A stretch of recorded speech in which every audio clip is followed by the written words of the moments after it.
Dr. Dedi Gular, Haji Ahmad Joyo, serta tadi Pak Ketua Majelis Gus Aam ya, serta Bapak Ibu yang tidak saya sebut satu persatu namanya, saya nggak tahu Pak. Pertama-tama, marilah kita panjatkan puji syukur dan hadirat Allah Subhanahu Wa Taala karena atas rahmat dan karunia-Nya kita masih diberi kesempatan untuk bertemu dalam keadaan sehat walafiat. Salawat serta salam marilah kita haturkan kepada junjungan kita Nabi besar Muhammad SAW beserta keluarga dan sahabatnya. Semoga kita mendapat syafaat beliau di hari hisab nanti. Saya sampaikan terima kasih kepada pimpinan Pusat Sarekat Islam yang mengundang saya untuk ikut menyebarkan pikiran dan berdebat dalam acara Sarasehan Kebangsaan yang diselenggarakan hari ini, dan saya juga merasa terhormat. Sebetulnya belum pantas saya jadi majelis di Sarekat Islam.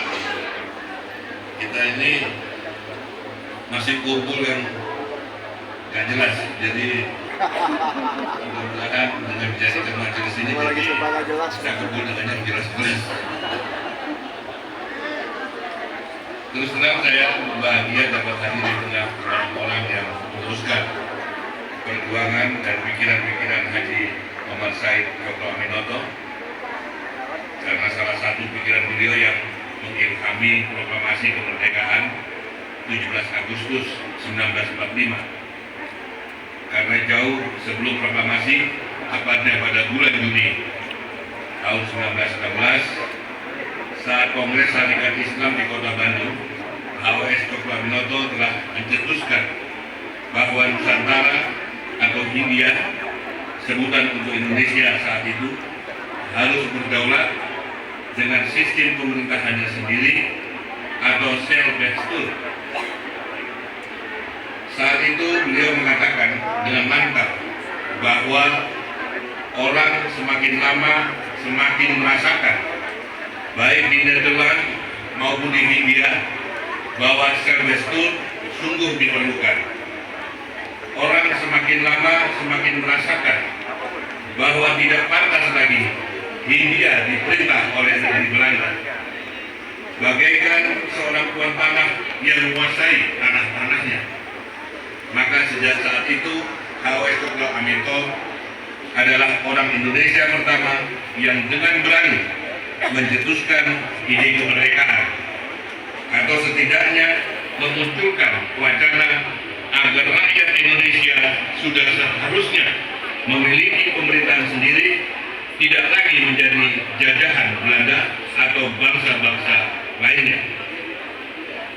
Semoga pikiran-pikiran tersebut terus menjadi perjuangan dan semangat bagi keluarga besar Sarekat Islam yang sekarang dipimpin oleh Dr. Hamdan Zulfa dan Dr. Fadil Antono.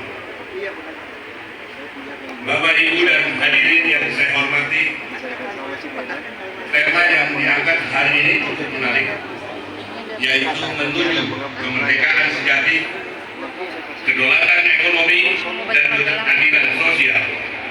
Karena memang tujuan bangsa ini memproklamasikan diri pada tanggal 17 Agustus 1945 adalah untuk mewujudkan hakikat dari kemerdekaan, yaitu menjadi negara yang mensejahterakan rakyat dalam keadilan sosial.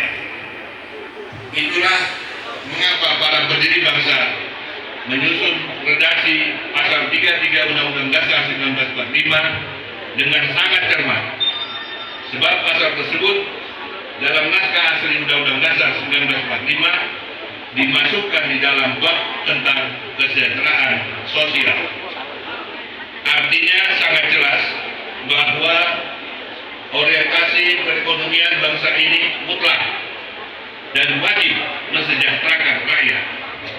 Apalagi salah satu cita-cita nasional bangsa ini adalah memajukan kesejahteraan umum dan mencerdaskan kehidupan bangsa.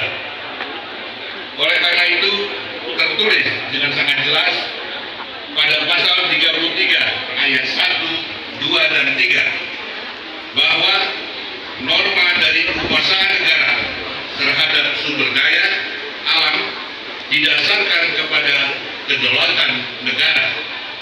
Karena sumber daya alam harus dikuasai negara untuk sepenuhnya kemakmuran rakyat.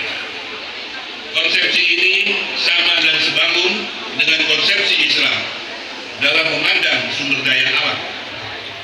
Dalam Islam, komoditas kepemilikan publik atau public goods ini dikategorikan dalam 3 sektor strategis, yaitu air, ladang, dan hutan, serta api, yaitu energi, baik mineral, batu bara, panas bumi, angin, maupun minyak dan gas.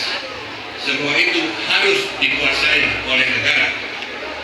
Bahkan dalam hadis riwayat Ahmad diharamkan harganya, artinya tidak boleh dikomersialkan menjadi komersial good, seperti tertulis dalam hadis riwayat Ahmad yang artinya umat Islam itu sama-sama membutuhkan untuk berserikat atas 3 hal, yaitu air, ladang, dan api, dan atas ketiganya diharamkan harganya. Jadi jelas bahwa air, hutan, dan api atau energi itu merupakan infrastruktur penjaga kehidupan rakyat yang tidak boleh dikomersialkan atau dijual ke pribadi-pribadi perorangan yang kemudian dikomersialkan menjadi bisnis pribadi. Contoh konkret dalam perspektif di atas adalah bagaimana sahabat Utsman bin Affan berusaha membeli sumur air milik seorang Yahudi di Madinah saat itu, yang kemudian setelah dia beli, dia gratiskan airnya untuk ke seluruh penduduk Madinah, sehingga sampai hari ini sumur itu dikenal dengan nama Sumur Utsman.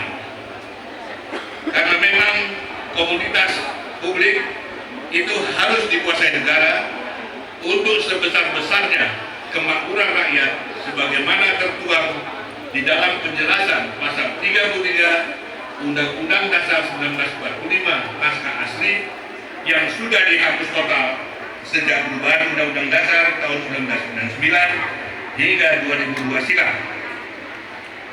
Dan sejak perubahan itu, Undang-Undang Dasar hasil amandemen, atau saya sebut dengan kata lain Undang-Undang Dasar tahun 2002, tidak memiliki lagi penjelasan, sehingga pasal 33 bisa ditambah 2 ayat lagi, yaitu pasal 4 yang kalimatnya tidak karu-karuan dari segi tata bahasa, sekaligus memberi ruang masuknya swasta ke ruang public goods, serta pasal 5 yang standar. Dari sini kita akan memahami mengapa naskah penjelasan di dalam Undang-Undang Dasar 1945 yang asli dihapus saat perubahan itu. Karena kalau kita cermati penjelasan atas pasal 33 di dalam naskah penjelasan Undang-Undang Dasar 1945, sangat terang-benderang bahwa pasal 33 berorientasi kepada kesejahteraan rakyat, bukan sekadar mengatur perekonomian nasional. Saya kutip di sini bunyi naskah penjelasan pasal 33 Undang-Undang Dasar 1945 dalam Undang-Undang Dasar 1945 naskah asli sebagai berikut. Dalam pasal 33 tercantum dasar demokrasi ekonomi, produksi dikerjakan oleh semua, untuk semua di bawah pimpinan atau pemilikan anggota-anggota masyarakat. Kemakmuran masyarakatlah yang diutamakan, bukan kemakmuran orang seorang. Sebab itu perekonomian disusun sebagai usaha bersama berdasar atas asas kekeluargaan. Bangun perusahaan yang sesuai dengan itu ialah kooperasi. Perekonomian berdasar atas demokrasi ekonomi kemakmuran bagi semua orang. Sebab itu cabang-cabang produksi yang penting bagi negara dan yang menguasai hajat hidup orang banyak harus dikuasai oleh negara. Kalau tidak, tampuk produksi jatuh ke tangan orang seorang yang berkuasa dan rakyat yang banyak ditindasnya. Hanya perusahaan yang tidak menguasai hajat hidup orang banyak boleh ada di tangan orang seorang.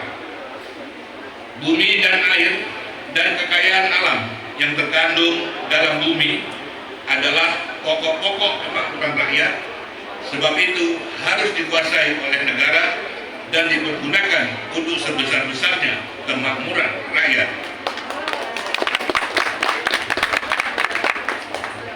Dari penjelasan itu sudah sangat clear dan jernih bahwa pemikiran para pendiri bangsa ini adalah jelas, menjadikan Indonesia sebagai negara yang mensejahterakan rakyatnya.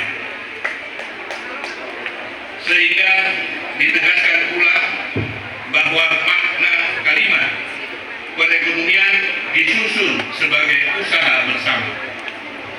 Kata yang digunakan adalah kata disusun, bukan tersusun. Sebab kata disusun dengan tersusun sangat berbeda. Disusun artinya didesain dengan baik aturan dan regulasi yang direncanakan dengan jelas, berbeda dengan kata tersusun yang berarti dibiarkan tersusun dengan sendirinya atau dengan kata lain diserahkan ke mekanisme pasar. Begitu pula dengan kalimat usaha bersama yang artinya simbiosis mutualisme yang sangat berbeda dengan sektor privat atau swasta yang didominasi dengan prinsip self-interest dan penumpukan keuntungan. Sedangkan kalimat dikuasai negara bermakna negara hadir dengan kebijakan, pengurusan, pengaturan, pengelolaan, dan pengawasan untuk tujuan sebesar-besarnya kemakmuran rakyat.